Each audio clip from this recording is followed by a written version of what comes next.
नमस्कार दोस्तों, स्वागत है आपका मेरे YouTube चैनल में। तो दोस्तों हम बात करेंगे कल यानी मंडे के दिन मार्केट बैंक निफ्टी किस साइड जा सकते हैं और कैसे हम अपना ट्रेड ले सकते हैं। ठीक है दोस्तों। तो दोस्तों मैंने यहाँ पे बैंक निफ्टी का वीकली चार्ट ओपन किया है। वीकली चार्ट इसलिए ओपन किया है क्योंकि हम थोड़ा बड़े टाइम फ्रेम पे देख लें कि मार्केट ने किस तरह का रुख बनाया हुआ है, किस साइड का वो जा सकती है। ठीक है, और कैसे हम अपना एनालिसिस कर सकते हैं। अब यहाँ पे मैंने बैंक निफ्टी का जो चार्ट लिया, वीकली चार्ट के अंदर आपको देखेगा कि मैं ये sport line trade line draw कर देता हूँ। ठीक है, ये ट्रेंड लाइन एक ड्रा हुआ है और उसी के साथ आप देखे होंगे दोस्तों कि इस ट्रेंड लाइन के साथ ही एक छोटा सा शॉर्ट डे का एक ट्रेंड लाइन एक और है। ठीक है, अब मैं एक मिनट सही से आपको कर देता हूँ। ये एक ट्रेंड लाइन, ये शॉर्ट टाइम का। अब आपको देखिए क्या करना है कि अगर बैंक निफ्टी जो कि वीकली चार्ट में आप जब भी इस ट्रेंड लाइन की, ये ट्रेंड लाइन अराउंड 4 या 3.5 महीने का है ट्रेंड लाइन, ये जो बना हुआ है ये बैंक निफ्टी अराउंड 15 वीक के ये कैंडल्स बने हुए हैं। जब भी इस ट्रेंड लाइन के पास आता है यहाँ पे सपोर्ट लेता है बैंक निफ्टी। सपोर्ट लेने के बाद यहाँ पे फिर वो आप बायर इस जगह एक्टिव हो जाते हैं, फिर ऊपर जाके फिर ये डाउन साइड आके फिर बायर एक्टिव हो जाता है। अब देखिए यहाँ पे क्या हो सकता है, अगर वीकली चार्ट में जिस हिसाब से यहाँ पे शॉर्ट ट्रेंड बना हुआ है तो आप देखिएगा मार्केट अगर इस जगह पे थोड़े दिन सपोर्ट लेने के बाद, ठीक है, या कंसोलिडेट करने के बाद थोड़ी देर सपोर्ट लेने के बाद अगर ये डाउन साइड के लिए तोड़ता है तो आपको जो टारगेट देखने को मिलेगा वो रहेगा ये 46,000 का टारगेट आपको कुछ दिनों के अंदर देखने को मिल सकता है अगर इस ट्रेंड लाइन को तोड़ता है। ठीक है, इस ट्रेंड लाइन को तोड़ने के अगर 46,000 के पास सपोर्ट लेकर ये फिर यहाँ से अगर बायर एक्टिव होते हैं तो फिर इस ट्रेंड लाइन के पास जाएगा, फिर यहाँ से सेलर एक्टिव होगा कि फिर इस ट्रेंड लाइन के पास वापस लेकर जाने की कोशिश करेंगे। ठीक है, अब क्या है कि पिछले आपने देखा होगा कि जब ये जो बड़ा ट्रेंड लाइन है, ये ट्रेंड लाइन जो बड़ा वाला है, इसमें आप देखोगे कि मार्केट ने यहाँ पे कितने दिन कंसोलिडेट करने के बाद एक बढ़िया मूव आया। ठीक है, फिर यहाँ पे थोड़ी देर कंसोलिडेट करने के बाद एक मूव आया, इसी जगह यहाँ पे कंसोलिडेट किया, उसके बाद एक मूव आया और यहाँ पे कंसोलिडेट किया तो एक डाउन साइड का मूव आया। तो इस क्या होता है कि इस जगह पे जब मार्केट किसी सपोर्ट या किसी रेसिस्टेंस पे खड़ी होती है ना मार्केट, तो वो ना मार्केट के लिए बहुत ही कंफ्यूजन का टाइम होता है। ठीक है, यानी मार्केट उस समय में कंफ्यूज करेगी आपको कि आप बाय करके चलेगा सेल करेगा, क्योंकि आप उस समय मार्केट का मूव पकड़ नहीं पाओगे कि मार्केट मान लीजिए यहाँ पे थोड़ी देर रुक के हो सकता है यहाँ पे सपोर्ट लेने के बाद ऊपर के साइड जाए और जिस जगह पे ये ट्रेंड लाइन बना हुआ उस जगह पे आगे टच करके फिर यहाँ पे सेलर एक्टिव हो और इसको डाउन साइड लेके आए। हो सकता है यहाँ पे कंसोलिडेट करने को जो ये ट्रेंड लाइन बना हुआ है इसको तोड़े और डाउन साइड के लिए लेके आए। तो हमें कंफर्मेशन तभी मिलेगा जब ये थोड़ी देर कंसोलिडेट करने के, थोड़ी दिन 1 या 2 दिन कंसोलिडेट करने के बाद जिस साइड का ब्रेकआउट करेगी हमें उस साइड का ट्रेड लेना है। इस बात को आपने ध्यान में रखना है। ठीक है, ऐसे समय पे आपको हमेशा इंतजार करना है।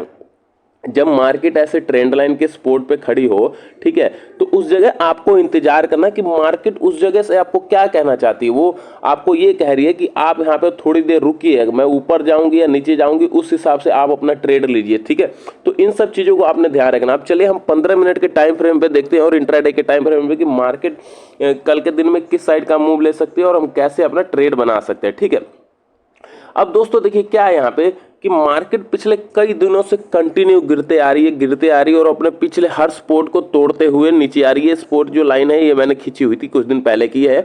इस लाइन को, इस सपोर्ट को भी तोड़ा मार्केट ने, प्राइस एक्शन बनाते हुए बढ़िया डाउन साइड के लिए गई। ठीक है, 10 तारीख को भी यही हुआ। ठीक है, शुक्रवार को भी मार्केट ओपन हुई, ऊपर गई, लेकिन जो कल ऊपर जाने के बाद जो ये इसका सपोर्ट बन गया था 47,800 का, ऊपर का जो रेसिस्टेंस बन गया था, उस रेसिस्टेंस को उसने तोड़ा ही नहीं, ब्रेक ही नहीं किया और वहां पे सेलर एक्टिव हुए और मार्केट को डाउन साइड लेकर आए। ठीक है, और मार्केट ने एक न्यू लो बना दिया इस साइड 47,400 के आसपास का एक न्यू लो बना दिया। अब देखिए अब आपको क्या करना है।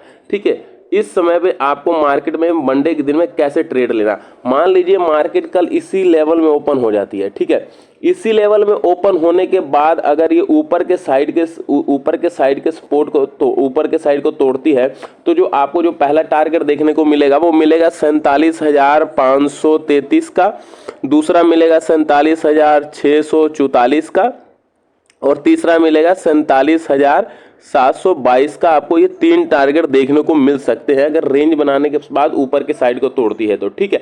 उसी तरह अगर मान लीजिए मार्केट कहीं इसी रेंज में ओपन होती है और डाउन साइड के लिए रेंज बनाकर आधा घंटा, 45 मिनट, 1 घंटा रेंज बनाकर रेंज को नीचे की साइड तोड़ती है, तो जो आपको पहला टारगेट देखने को मिलेगा वो रहेगा 47,200 का, ठीक है। उसके बाद रहेगा 47,100 का और फिर रहेगा 47,000 का, जो एक राउंड फिगर आपको डाउन साइड के टारगेट देखने को मिल सकते हैं, ठीक है। अगर यहाँ पे 47,000 में बैंक निफ्टी में एक सपोर्ट का काम करेगा, क्योंकि साइकोलॉजिकल लेवल है। इस समय हो सकता है बैंक निफ्टी थोड़ी देर रुके और रुकने के बाद यहाँ पे जिस साइड को तोड़े, अगर मान लीजिए 47,000 के लेवल पे आके यहाँ पे रुकने के बाद अगर ऊपर के साइड को जाती है तो हो सकता है कि इस लेवल को टच करने की कोशिश करे और यहाँ से फिर डाउन साइड आने की कोशिश करे, ठीक है।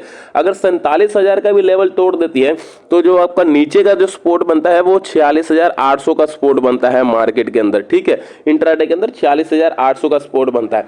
अब चलिए बात करते हैं कि मान लीजिए मार्केट किसी गैप अप ओपन हो जाए, ठीक है, ये 46,000 के ऊपर गैप अप ओपन हो जाए, तो हमें यहाँ पे क्या देखना कि यहाँ पे ये किस तरह से रेंज बनाती है। तो रेंज बनाने के बाद अगर ये इस रेंज को ऊपर के साइड तोड़ेगी तो आपको जो टारगेट देखने को मिलेगा वो 47,800 का रहेगा गैप अप ओपन होने के बाद, ठीक है, 47,800 का। अगर इस लेवल को भी तोड़ती है तो आपको क्या करना है, 47,800 या 47,866 का लेवल आपको ये ध्यान रखना है, ठीक है। मैं 866 का लेवल इसलिए बोल रहा हूँ क्योंकि ये 866 का जो लेवल है वो 9 तारीख का हाई लेवल है, ठीक है, और 8 तारीख का पिछला यही लो होता है। तो अगर इस 47,866 के लेवल को तोड़ती है और वहां पे एक बढ़िया थोड़ी देर रुकने के बाद ऊपर जाती है तो आपको 48,000 तक के टारगेट ऊपर के साइड देखने को मिल सकते हैं गैप अप ओपन होने के बाद, ठीक है। और अगर मान लीजिए मार्केट गैप डाउन ओपन होगी, यानी मान लीजिए 47,200 के आसपास ओपन होगी, ठीक है, यहाँ पे ओपन होगी। यहाँ पे ओपन होने के बाद फिर उसी तरह रेंज बनाने के बाद इस रेंज को तोड़ेगी तो आपको यहाँ पर 46,800 तक के टारगेट आपको देखने को मिल सकते हैं डाउन साइड जाने के बाद, ठीक है। हम गैप डाउन ओपन होने के बाद हम मार्केट के अंदर बुलिश या हम खरीदवाली तभी खरीदेंगे, तब कॉल साइड तभी जाएंगे अगर मार्केट गैप डाउन ओपन होने के बाद अगर यहाँ पे कोई एक ग्रीन कैंडल बना देती है, ठीक है, बुलिश टाइप की ग्रीन कैंडल बना देती है और अगली कैंडल इस कैंडल को ऊपर के साइड तोड़ती है तो हम मार्केट के अंदर कॉल साइड के लिए जाएंगे। लेकिन फिर भी आपको इस बात के लिए ध्यान रखना है कि कॉल साइड जाने के लिए आपको जो पहला ऊपर के साइड रेजिस्टेंस फेस करने को मिलेगा वो यही रहेगा 47,400 के पास रहेगा, क्योंकि मार्केट इस जगह पे आके क्लोज हुई है, ठीक है।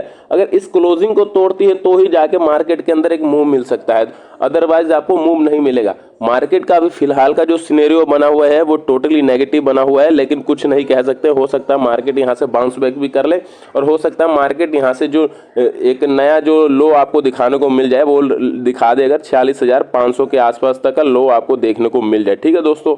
वीडियो अच्छी लगी तो लाइक कीजिएगा, कमेंट कीजिएगा। धन्यवाद दोस्तों, जय हिंद।